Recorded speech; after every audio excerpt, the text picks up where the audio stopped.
let's get into it.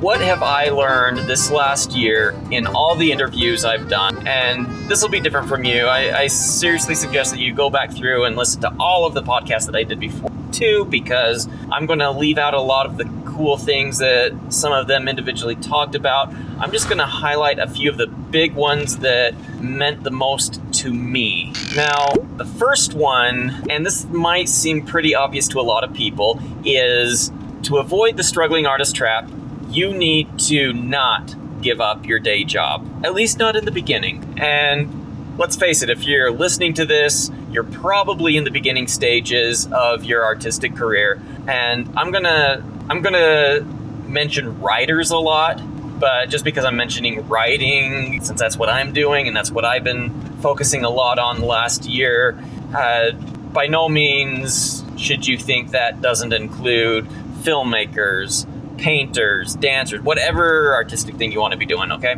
But don't give up your day job. Now, this was something that I've already known to a degree, but a lot of the people who I interviewed, this was a reoccurring theme for them as well. And not for just the financial reasons. If you think about it, if you're just getting out of high school, how much life experience do you really have? You have your friend circles, if you had friends. I didn't have that many. You've got your teachers, the things you've been learning there. I mean, your world is really small. It's really condensed at that age. As soon as you move out into the bigger world, you start getting a lot more experience. John Didakis, in our interview, reminded me that every job you get is grist for your fiction. And that rings true for me too, because as I was going through all my different experiences, college, I served a proselyting mission for my church. I worked as a contractor, both as a subcontractor and as a general contractor. I worked as a real estate developer. I've done a lot of things. I've done telemarketing. I've done a lot of things, okay? And each one of those things has led me to meet people, talk to them, to sometimes argue with them. But I got a plethora of experience through all those jobs that has informed a lot of my writing, my characters, my views of the world. And that's something that you can't get if you just lock yourself in your room and decide to start writing. You might say, well, I've got world experience. I watch television or YouTube or whatever. Well, I mean, AI does that too, and everyone complains about AI. Go out and get some actual life experience, and it is going to significantly improve your art. The second thing about it is, frankly, it's going to pay the bills. Art is not in the beginning, at least not for most of us. When I first started out, I was under the delusion that my writing would become an immediate source of side income. I was recently married, I had a daughter, and I wanted to provide a better life for them than they currently. I was making $45,000 a year. I was living in a ghetto condo where we saw the policeman more than we saw the mailman. Not the coolest situation to be raising a family. I told my wife, I was like, I need to pick up a second job. And she's like, you're working 12 hours a day as it is. You're not taking a second job. I'm like, but we need the money if we're ever going to get out of this place here. And she said, fine,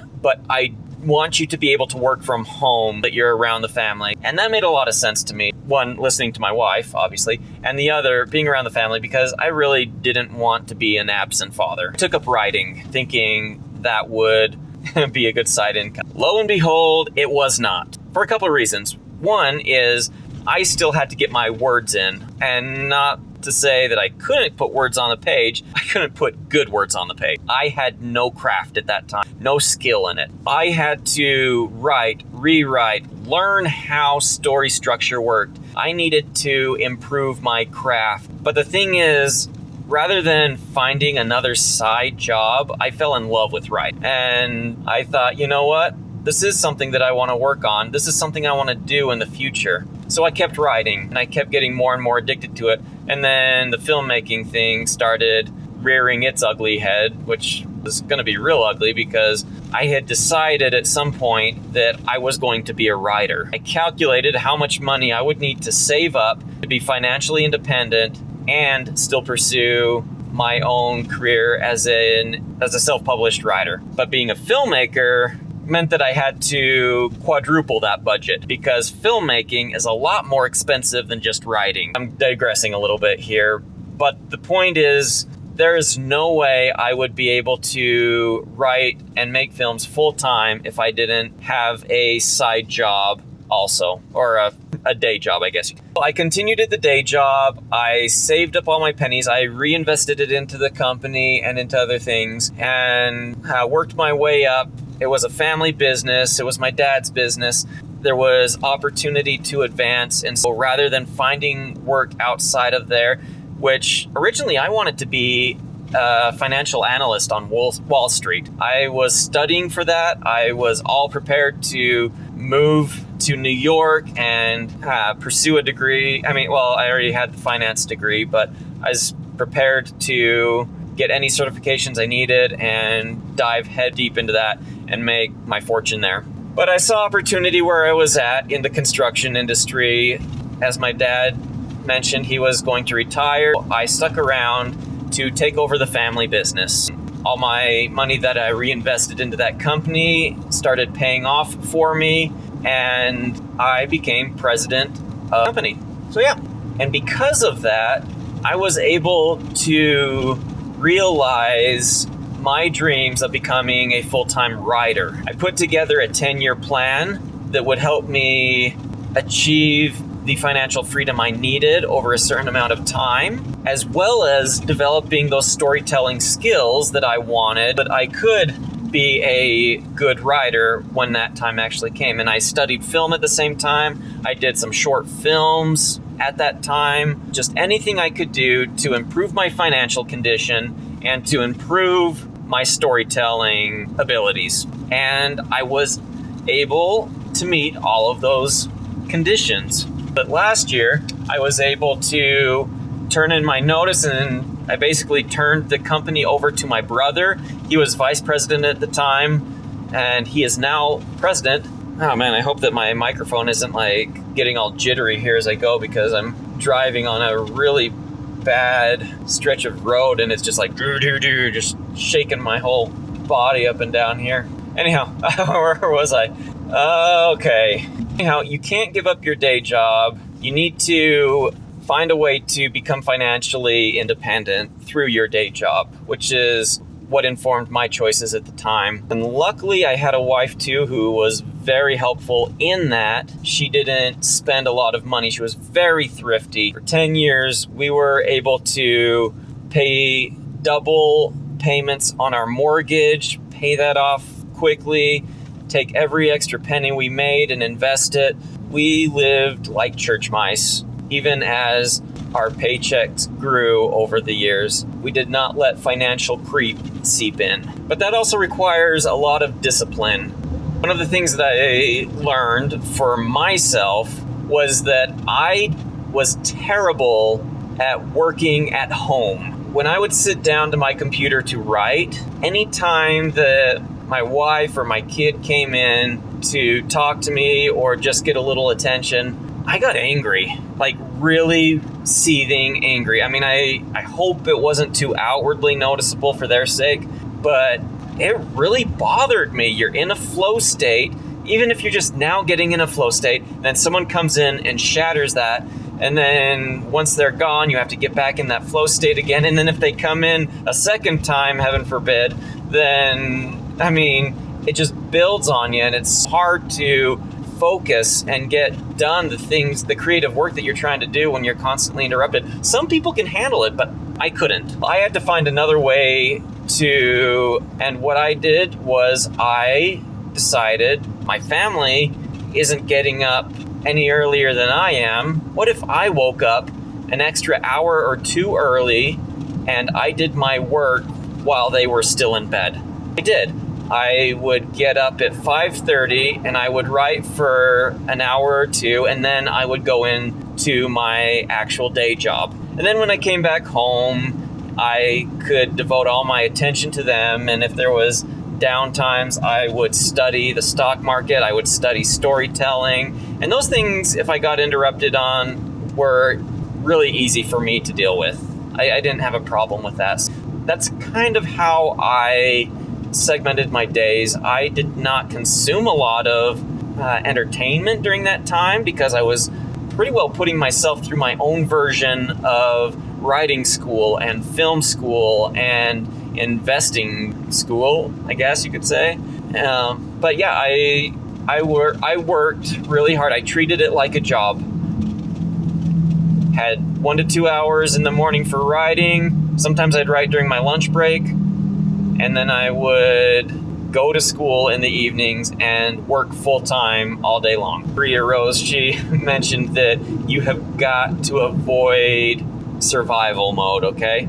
And a lot of the people I've interviewed mentioned that their day jobs were jobs that they enjoyed, and they were jobs that did not completely sap them of their creative freedom or their creative abilities by the time they got home. And I think that's also important. My job threatened that a little bit here and there, mostly because sometimes it was hard manual labor. You get home and you just be pooped. But writing beforehand was also a good cure for that. And frankly, I just love learning stuff too. And so even if I did have a hard day, it was nice and relaxing to just sit down and learn stuff. But a lot of these authors I've talked to, like I mentioned, Bria Rose and R.A. Consul, they talked about enjoying their jobs. They talked about how their jobs would give them creative energy, whether it's being a teacher, whether it's working at Disneyland, whether it's doing anything that they're doing. They're not completely creatively exhausted by the end of the day.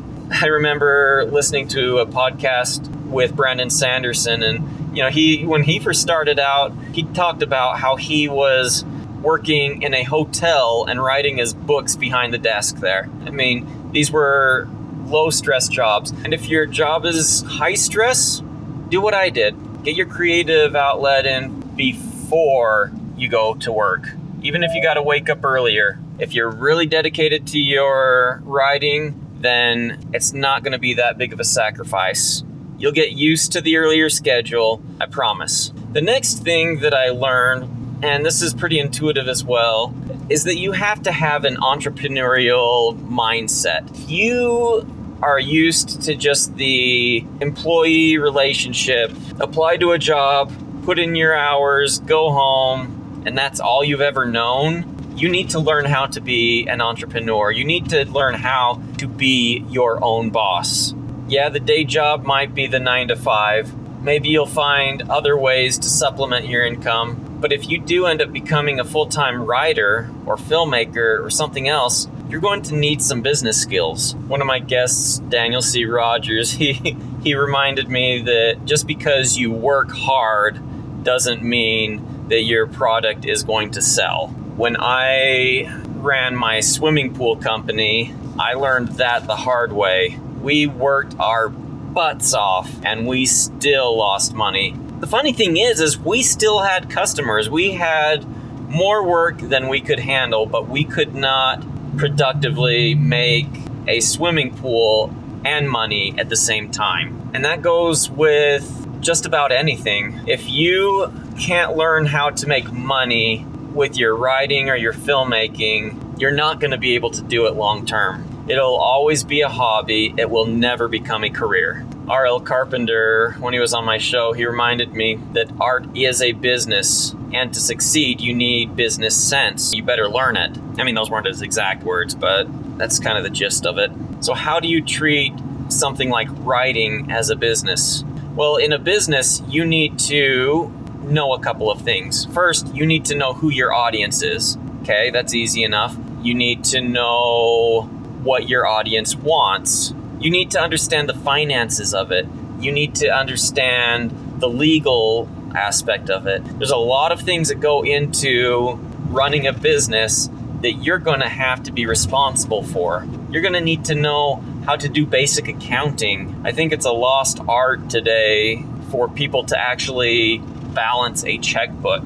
That actually reminds me, I need to set up my daughter, she's 14, and so I've got to give her a checking account now so that she can learn to balance her checkbook. How many people know how to balance a checkbook? Do you? I mean, a lot of people. I'm surprised how many people can't do it. Like, just being a general contractor and talking with subcontractors or other business partners that I've tried to work with, a lot of them don't know how to balance their checkbook. And some of them think that if they've got QuickBooks on their computer that will take care of everything for them. And it doesn't. You still gotta go back through. You gotta reconcile. I mean, that's something that I do every single month, is reconcile all of my bank accounts. And I have probably close to 20 bank accounts that I have to reconcile. It's something you gotta do. Learn about business and learn how it applies to your art. The accounting will help you get a true vision of your costs, all those expenses from editors to subscriptions, income, insurance. So there's a lot of things that go into it. I can't list them all out right now, obviously, because my attention's a little bit parted. But anyhow, there's a lot of things that you need to take into account with that. I remember when I did my one episode on the true cost of publishing a book, I think I was somewhere up around $35,000 per book. And a lot of you might have thought, wow, $35,000 to just write a book? How do you come up with that number? But it's actually pretty close to accurate if you think about it. You spend a couple $1,000s on each edit. You spend close to $1,000 on your book cover. If you're doing it right, maybe you're having someone help you format it. I format all my own. But then you also have to take into account your time. Your time is worth something. Your time isn't worth anything, then you're basically saying that you're not worth anything. Either that or your art is a hobby and you don't actually care to make a living off of it. So what is it? And then you need to learn how to actually put value into what you're creating. This was really hard for me at first. I had a hard time charging people for the books that I was writing. Granted, I did give away, and I still do give away, a lot of books as marketing promos, but you need to understand too that this thing that you've put countless hours into, that you've invested hard money into, is worth something, and that somebody out there will appreciate it and that they will value it enough to want to pay you for it. If all of the business stuff here seems pretty overwhelming, you should check out Paul Pape's website. He was one of my guests, and he talked about treating your business like it was one of those role-playing games like Dungeons and Dragons or something. He had some system for all of that. I don't play Dungeons and Dragons or any of those role-playing games. Wasn't my thing, but if you struggle with learning this, he helps you gamify the whole thing. You might want to check that out. But yeah, check out that episode, and you can learn about him, and if that's something you want to pursue. But you do need to value your creative outputs. And then obviously, once you have that all figured out, put together your business plan. We have something called a pro forma, which we use in real estate, and that just basically helps us understand if a project is worth pursuing. A business plan is very similar to that. You're taking all of your expected costs, all your expected income, your time, your marketing, everything that goes into this, and you are putting it all on a spreadsheet and saying, can I make money doing this? And honestly, guesswork. But that's part of being an entrepreneur, is taking the guesswork and then finding ways, cut the risks out of it. You can have a profitable career as a writer, as a filmmaker, as in anything. The last thing that I want to touch on today, just so this episode doesn't go too terribly long, is that you need to diversify and systematize your revenue streams. So a lot of this, what do I mean by that? I interviewed a couple of guys that were really helpful in this area, Jeff Keuchel and Rory Paquette. I can't say his last name right now, but Keuchel, he's a financial guy, and Rory is a podcaster who has over 10 podcasts probably by now. I know he's got at least 10. But anyhow, I was talking with them about some of these things, and what I've learned is that you need to be able to monetize your art and your art adjacent skills. So how would you do that? Well, what if you know how to be a good writer? And I've met a lot of writers along the way here who are doing this very thing. Maybe you've heard of Terry M. Brown or Ruth Douthit. These are people who I've interviewed who have found an alternative side income that's adjacent to what they're doing for art, and it's still bringing in them money. Those two actually have podcasts that they do, talks about the writing that they're passionate about, and they're good and successful podcasts. I've talked with people who are taking the skills that they have maybe as a filmmaker or as a writer and turning that into a workshop where people can come learn the skills that they've already learned. And maybe what they do is they do a recording and they say, sign up, pay a little money, and I'll send you this recording, these tutorials or whatever. They're finding ways to make money outside of what they're doing, but it's very closely related. There's a lot of ways to do this that you can be creative about. I mean, you're an artist, right? Creativity is your thing. Find ways that you can repackage some of your art or art adjacent skills and start monetizing off of that, because sometimes your books aren't going to pay the bills, at least not at first. And the more passive revenue streams that you can create, the better off you're going to be. This is one of the things that I'm currently working on doing right now, is developing passive revenue streams for myself. And to be clear about this, a lot of people on YouTube and other places are going to sell you the dream of passive income and tell you that you can get rich off of it or you can become financially independent off of it. And you might think that you won't ever have to lift a finger again, but here's the truth. There's very few, if any, truly passive revenue streams. Often they still require some work. That's why I still go in to my day job once or twice a week, because I have investments that I still need to manage. And every time I set up a passive revenue stream, I've only had one that's been truly passive and I haven't had to lift a finger on. Most of them I have to actually do some kind of work in. And if you can develop a few of these side income streams, what you can also do with that, rather than just living off of them, is you can take those and reinvest them into your time. You can outsource mundane tasks that are eating up your hours, that you free up more time to do what makes you the most money. Maybe your books money, maybe doing a little bit of content creation or something else. Maybe you just need some extra time to focus on something else, and you can use that money to pay someone on Fiverr to do for you, or you can hire a virtual assistant. The more hours you can free up that keep you from doing a lot of the mundane tasks, the more hours you will have to do the creative work that pushes the needle forward. All right, I'm going to end right here for now.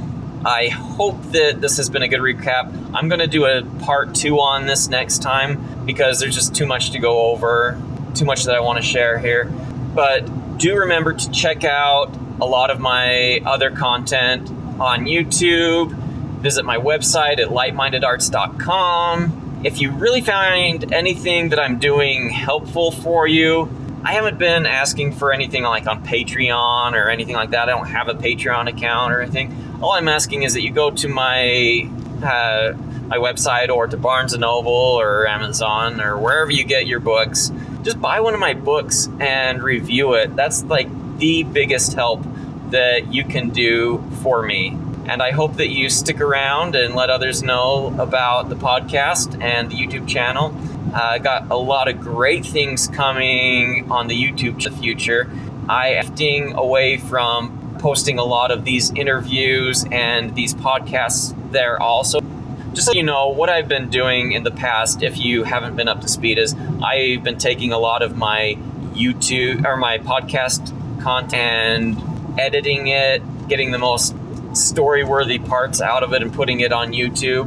But what I'm going to be doing going forward is nixing that whole thing. I'm going to continue with the podcast, but I'm going to use the YouTube channel as more of an outlet for my creative work. You're going to want to check there and see some of the cool things that I'm going to have going on. And one of the reasons I'm doing that is basically because I'm spending too much time editing these videos just to post there. I did not set out to be a content creator. I set out to be a writer and a filmmaker. And while I've been getting my writing in, I have been getting very little filmmaking in. Last year, that wasn't a big deal because I was laid up for surgeries a lot. Couldn't actually do much filmmaking last year, but I'm mostly recovered from that now, and it's time to start making some movies. Anyhow, this will be a fun journey. Please follow me here, there, everywhere, and I will see you next time.